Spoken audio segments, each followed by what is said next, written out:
Hi friends, mask இந்த படத்தோட one line என்ன அப்படின்னு கேட்டிங்கன்னா, எலெக்ஷனுக்கு தேவையான ஒரு பெரிய அமௌண்ட் வந்து ஒரு இடத்துல இருந்து கொள்ளையடிக்கப்படுது. அது யார் கொள்ளையடிக்கிறாங்க, எதுக்காக கொள்ளையடிக்கிறாங்க, இந்த விஷயத்துல கவின், ஆண்ட்ரியா இவங்கெல்லாம் எப்படி லிங்க் ஆகுறாங்க அப்படின்னு சொல்றதுதான் இந்த படத்துடைய கதை. கவினோட ஸ்கிரிப்ட் செலெக்ஷன் வந்து படத்துக்கு படம் வேரி ஆகிட்டே இருக்கு. இது வந்து ஒரு செட் ஆஃப் ஆடியன்ஸுக்கு என்கேஜிங்காகவே ஃபீல் ஆகுது அப்படின்ற மாதிரி சொல்லலாம்.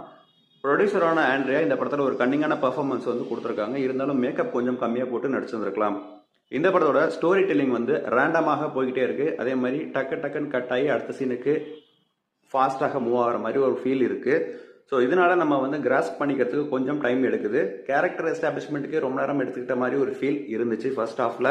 ஆனால் இன்டர்வல் முடியிறப்ப ஒரு நல்ல பாயிண்ட்ல முடிச்சிருந்தாங்க. செகண்ட் ஹாஃப் வந்து கொஞ்சம் லேக் அங்கங்கே ஃபீல் ஆச்சு. அதே மாதிரி பட்ஜெட் கன்ஸ்ட்ரெயின் இருந்திருக்கும் அப்படின்ற மாதிரி தோணுது ஸ்க்ரீன்ல வந்து பார்க்குறப்ப. இந்த படத்தில் சொல்லியிருக்கிற விஷயம் வந்து டைரக்டரோட லைஃப்ல உண்மையாகவே நடந்ததாக சொல்லப்படுது. ஸோ இதை வந்து இவ்வளோ கரேஜாக ஸ்க்ரீன்ல கொண்டு வந்திருக்காரு இந்த படத்துடைய இயக்குனர். அதுக்கு அவருக்கு ஒரு பாராட்டு.